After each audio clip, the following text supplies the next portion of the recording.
Good afternoon all of you. आज की class में हम डिस्कशन करेंगे बायोलॉजी इंपॉर्टेंट क्वेश्चंस, जिसमें बात करेंगे रिप्रोडक्शन प्रजनन तंत्र के बारे में। प्रजनन तंत्र से संबंधित जितने भी आपके क्यूज हैं इस वीडियो के माध्यम से आपको बताए जाएंगे। वीडियो में लास्ट तक बने रहिए। फर्स्ट क्वेश्चन है आपका, केवल गर्भावस्था के दौरान महिलाओं में हार्मोन्स का कौन सा समूह उत्पन्न होता है? Option A oxytocin, relaxin, progesterone. Option B progesterone, mono and chorionic gonadotropin, estrogen. Option C relaxin human, chorionic gonadotropin human and placental lactogen. या option D progesterone, estrogen and oxytocin. तो आपका सही आंसर है option C relaxin human, chorionic gonadotropin human, placental and lactogen. Second question पे हम बात करें तो उसके पहले की पॉइंट्स हम देख लेते हैं। बहुत ही इंपॉर्टेंट है जो आप इस वीडियो के माध्यम से रीड कर सकते हैं, जो आपको एक एक पॉइंट यहाँ पर मिलेंगे और यहाँ से क्वेश्चंस भी आपके पूछे जाते हैं। सेकेंड क्वेश्चन है, शुक्राणु अस्थायी रूप में रखे जाते हैं? अधिवृषण, शुक्रवाहिका, मूत्राशय, वास, एफरेंस। तो आपका सही आंसर है अधिवृषण, ऑप्शन ए। शुक्राणु को अस्थायी रूप से अधिवृषण में रखा जाता है। प्रत्येक शुक्राणु कोशिका के बनने में 65 से लेकर 75 दिन लगते हैं और हर दिन लगभग 300 मिलियन उत्पन्न होते हैं। क्वेश्चन नंबर थर्ड, निषेचित कोशिका को कहा जाता है? भ्रूण, गर्भाशय, युग्मनज या गर्भनाल। तो ऑप्शन सी है युग्मनज। एक युग्मनज निषेचन का उत्पाद है और युग्मनज बार बार विभाजित होता रहता है। निषेचन के तुरंत बाद डिंब वाहिनी की यात्रा करता है और यौन प्रजनन में नर एंड मादा मीन्स की मेल और फीमेल का निर्माण होता है। बाकी की आप चीज़ें पढ़ सकते हैं, जो इम्पोर्टेंस है वो आपको इस पीडीएफ में दिए दी गए हैं। क्वेश्चन नंबर फोर्थ, अंड एवं शुक्राणु का मादा में निषेचन कहाँ होता है? अंडाशय, डिंब वाहिनी नलिका, गर्भाशय या गर्भाशय ग्रीवा। तो आपका सही आंसर है ऑप्शन बी। प्रमुख मादा प्रजनन अंगों में बाह्य जननांग, योनि, गर्भाशय, ग्रीवा और गर्भाशय, डिंब वाहिनी नलिका और अंडाशय शामिल होते हैं अगर आपके मादा प्रजनन अंगों के बारे में बात की जाए। कभी कभी क्वेश्चंस आपका ऐसे आ जाता है कि मादा प्रजनन अंग कौन कौन से होते हैं, तो यहाँ पे आपका दिया हुआ है, आप इसे रीड कर लीजिए। क्वेश्चन नंबर फिफ्थ, शुक्राणुओं को मूत्र मार्ग तक ले जाने वाली नलिका को कहा जाता है? शुक्रवाहिका, वृषण, अधिवृषण या वृषण कोश। तो आपका सही आंसर है ऑप्शन ए शुक्रवाहिका। शुक्रवाहिका को मूत्र मार्ग तक ले जाने वाली नलिका को ही हम शुक्रवाहिका कहते हैं। शुक्रवाहिका यह नलिका है जिसमें शुक्राणु संग्रहित होते हैं और वृषण कोश शुक्राणु को बाहर निकालती है। क्वेश्चन नंबर 6, महिलाओं में यौवन की शुरुआत के लिए कौन सा हार्मोन उत्तरदायी है? प्रोलैक्टिन, ऑक्सीटोसिन एंड पुटकोदीपक हार्मोन्स, उपयुक्त सभी। तो आपका सही आंसर है ऑप्शन सी। यहाँ पर कुछ पॉइंट दिए हुए हैं, जैसा कि आप देख पा रहे हैं कि महिलाओं में जो यौवन की आयु होती है वो 13 से 15 वर्ष तक होती है। क्वेश्चन नंबर 7, कौन सी कोशिकाएं एक आदमी में वृषण हार्मोन एंड्रोजन का संश्लेषण और स्राव करती है? शर्टोली कोशिका, बलगम कोशिका, शुक्राणुजन एंड लेडिंग कोशिका। तो ऑप्शन डी लेडिंग कोशिकाएं।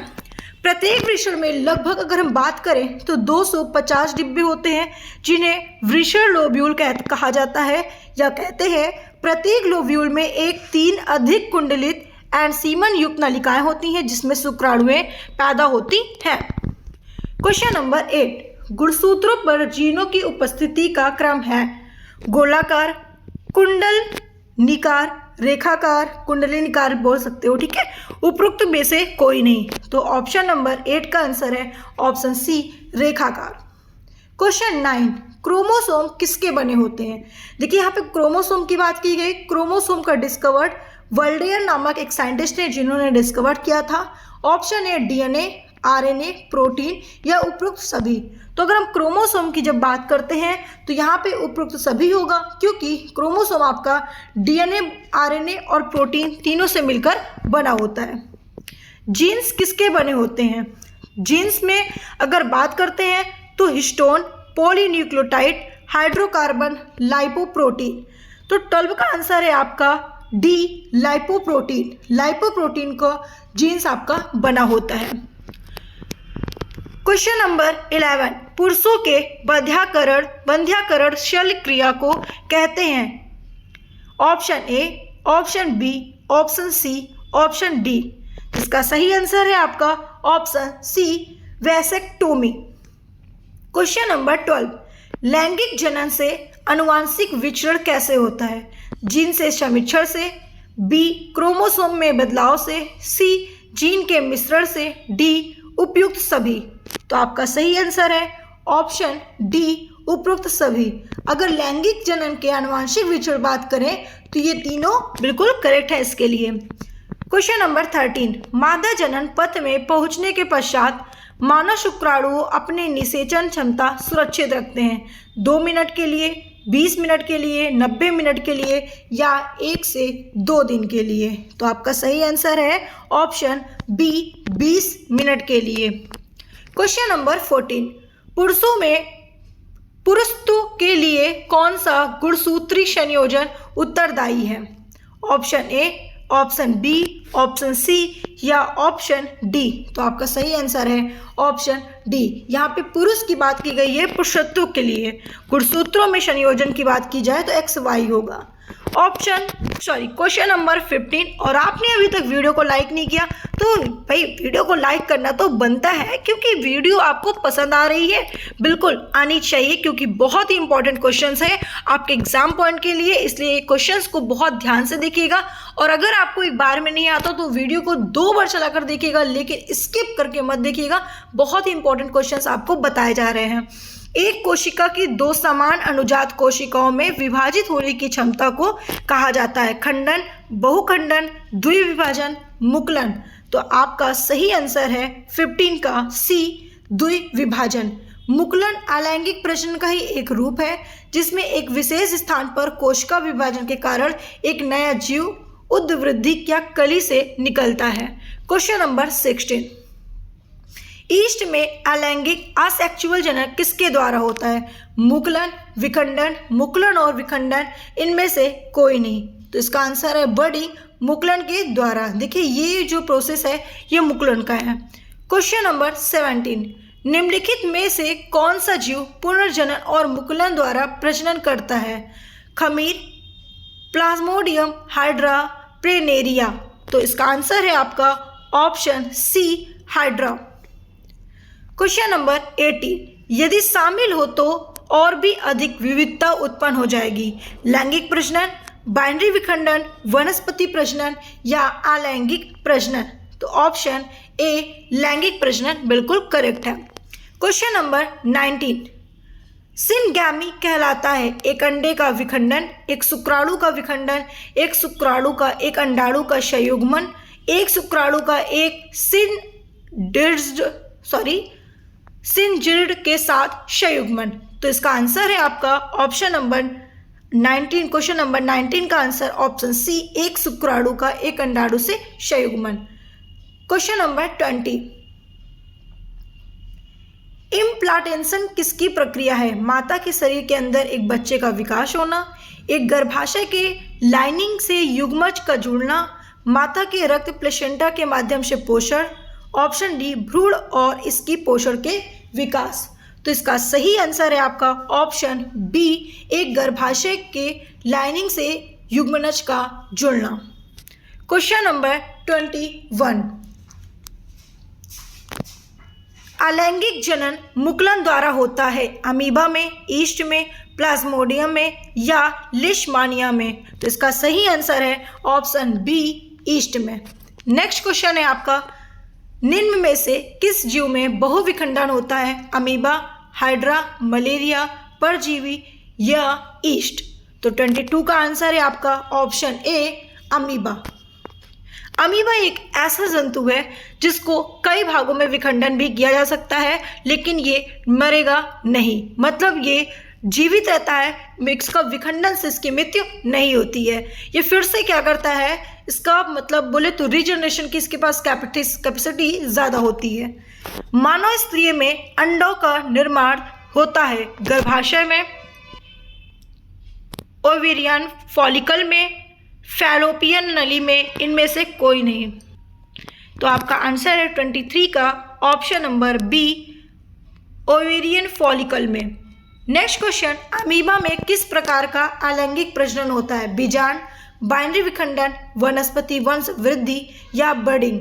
तो आपका सही आंसर है 24 का ऑप्शन नंबर बी, बाइनरी विखंडन। नेक्स्ट क्वेश्चन है आपका, आप क्वेश्चन यहाँ पे देख रहे हैं और इस क्वेश्चन का आंसर आपको देना है। क्वेश्चन को रीड कर लीजिए पहले। इस क्वेश्चन का आंसर आपको देना है।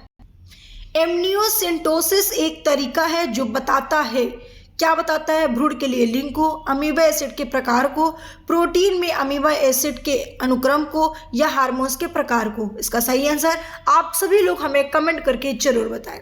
क्वेश्चन नंबर 26, निम्नलिखित में से कौन सा युग्म सही ढंग से मेल नहीं खाता? Option A, option B, option C, option D. Option B इसका आंसर बिल्कुल करेक्ट है, अंडज उभयचर। क्वेश्चन नंबर 27, उससे पहले कुछ यहाँ पे दिए हुए हैं इस क्वेश्चन का की पॉइंट आप देख पा रहे हैं। अलैंगिक जनन की अगर हम बात करें तो यह एक ऐसी प्रक्रिया है जिसमें एक नए एकल को एकल जनक द्वारा या युग्मक गठन की भागीदारी के बिना बनाया जाता है, और साथ ही साथ उत्पाद आनुवांशिक और रूपात्मक तौर पर समान होते हैं। यह एक कोशिकीय जीवों में होता है जहाँ कोशिकाएं सूत्र विभाजन द्वारा विभाजित होती है और कोई निषेचन इसमें नहीं होता है। यहाँ पे अलैंगिक जनन की बात की गई है। ठीक है, अलैंगिक जनन के प्रकार हैं जो इस प्रकार आप देख पा रहे हैं। क्वेश्चन नंबर 27, जंतुओं में जनन अंग और नर मादा युग्मक उत्पन्न करते हैं। इसके शल्यन से बनता है अंडाणु, गर्भस्थ शिशु, भ्रूण, युग्मनज। तो 27 का आंसर है आपका ऑप्शन बी, गर्भस्थ शिशु। यहाँ पे देखिए कुछ पॉइंट दिए हुए हैं जो आप देख पा रहे हैं, इसको अच्छे से रीड करिएगा, इसमें आपको बहुत सारे क्वेश्चंस मिलेंगे। नेक्स्ट क्वेश्चन 28, गतिशील जीवाणुओं कोशिका को क्या कहा जाता है? युग्मक, नर युग्मक, मादा युग्मक या आइसोगैमेट? तो 28 का आंसर है आपका ऑप्शन बी, नर युग्मक। एक पौधों में इनमें से क्या एक चीज बीज में परिवर्तित होता है? वर्तिकाग्र, अंडाशय, वर्तिका, बीजांड? 29 का आंसर है ऑप्शन बी, वर्तिकाग्र। क्वेश्चन नंबर 30, तने के जरिए फैलता है। बायोफाइलम, गुलाब, ब्रायोफाइला, इमली? तो इसका सही आंसर है ऑप्शन बी, गुलाब। नेक्स्ट क्वेश्चन है आपका 31, मासिक धर्म के कारण योनि में रक्त किस कारण बहता है? शुक्राणु के फटने, अंडाशय के फटने, गर्भाशय की परत के टूटने, योनि की दीवारें के टूटने? तो इसका सही आंसर आपको बताना है। आप सभी लोग इसको कमेंट करिए। 31 का आंसर है ऑप्शन सी, गर्भाशय की परत टूटने से मासिक धर्म के कारण योनि में रक्त आने के चांसेस होते हैं। नेक्स्ट क्वेश्चन है 32, कुछ पौधों की जड़ों, उपजी और पत्तियों की प्रक्रिया के माध्यम से नए पौधे में विकास या विकसित होता है। विखंडन, एकाधिक विखंडन, उत्थान या वनस्पति प्रचार? तो इसका सही आंसर है आपका option B. Question number 33, cross परागण के लिए निम्नलिखित में से कौन सा परागण के कारक नहीं है? जल, जानवर, वायु या पौधे? तो इसका सही आंसर है ऑप्शन बी, जानवर। मतलब कि जानवर जो होते हैं वो क्रॉस परागण के लिए या निम्नलिखित में से परागण का कारक नहीं माना जाता। क्वेश्चन नंबर 34, एक क्रोमोसोम भाग है डीएनए का या आरएनए का, शुक्राणु का या इनमें से कोई नहीं? तो इसका सही आंसर है ऑप्शन सी, शुक्राणु का। क्वेश्चन नंबर 35, मानव में किस तरह का प्लेसेंटा पाया जाता है? ऑप्शन ए, इसको सही कर लो, कोरियोनिक, या option B, haemochorial, option C, metadiscoidal, option D इनमें से सभी। तो आपका आंसर है ऑप्शन डी इनमें से सभी। क्वेश्चन नंबर 36, अंडाशय के नज़दीक का फैलोपियन ट्यूब का भाग है, इस्थमस या ऑप्शन बी इनफंडिबुलम, ग्रीवा या एम्पुला। तो ऑप्शन 36 का ऑप्शन बी आंसर बिल्कुल करेक्ट है, इनफंडिबुलम। क्वेश्चन नंबर 37, डीएनए की खोज सर्वप्रथम किसने की थी, मिशर, रॉबर्ट कोच, फ्लेमिंग या अल्टमान ने। तो आपका इसका सही उत्तर है, डीएनए की बात की जाए तो यहाँ पे डीएनए का आंसर हम बात करेंगे ऑप्शन नंबर ए, मिशर ने डीएनए की खोज की थी। अगर रॉबर्ट कोच की बात की जाए तो हम रॉबर्ट कोच में क्या बात करें भाई, पेंसिलिन का नाम सुना है आप लोगों ने, अलेक्जेंडर फ्लेमिंग ने पेंसिलिन का डिस्कवर किया था, ठीक है। हैजा का डिस्कवर रॉबर्ट कोच ने किया था, और अल्टमान, आपने माइटोकॉन्ड्रिया का नाम सुना होगा, माइटोकॉन्ड्रिया एक कोशिकांग होता है जिसका डिस्कवर अल्टमान ने किया था। क्वेश्चन नंबर 38, निम्न में से कौन सा जानवर अपना लिंग बदल सकता है। बहुत ही अच्छा क्वेश्चन है, अपना लिंग बदल सकता है, बहुत ही इंटरेस्टिंग क्वेश्चन है बेटा, इसे ध्यान से समझिएगा। 38 का question option D snail. Snail आपने देखा होगा बालू वगैरह में काफ़ी ज़्यादा मिलते हैं ये, तो अगर स्नेल की बात की जाए तो ये अपना लिंग भी बदल सकता है। क्वेश्चन 39, वह पौधा जो कायिक प्रवर्धन द्वारा नहीं बढ़ता, केला, नारंगी, पपीता, गुलाब। तो इसका सही आंसर है ऑप्शन सी, पपीता। Option question number 40 and last question, इनमें से कौन अंडज है, एकिडना, कंगारू, गाय, इनमें से कोई नहीं। तो आपको डायग्राम देखते ही आंसर समझ में आ गया होगा, कंगारू नहीं हो सकता, गाय नहीं हो सकता, इनमें से कोई नहीं, ये भी नहीं हो सकता। तो ऑप्शन ए पक्का है, एकिडना इसका करेक्ट आंसर है। तो आज के लिए हम बस इतने ही बात करेंगे। वेरी इंपॉर्टेंट क्यूज है जो आपको 40 क्वेश्चंस बताए गए इस वीडियो के माध्यम से, तो वीडियो में बने रहिए। या आपके कुछ वन लाइनर क्वेश्चंस है जो आपके रिप्रोडक्शन से संबंधित है, इसे आप अच्छे से रीड कर लीजिएगा। पीडीएफ आपको मिल जाएगी डिस्क्रिप्शन पे, या आप सर से बात कर सकते हो, बिल्कुल आप ले सकते हो। और वीडियो को अभी तक आपने लाइक नहीं किया तो वीडियो को लाइक करके शेयर करिए सभी स्टूडेंट को, जिससे कि हमारे ऑनलाइन स्टडी पॉइंट में सारे स्टूडेंट जुड़े और उन्हें इतनी अच्छे क्वेश्चंस मिले जो आपके एग्जाम पॉइंट के लिए वेरी इंपॉर्टेंट है। Okay, thank you.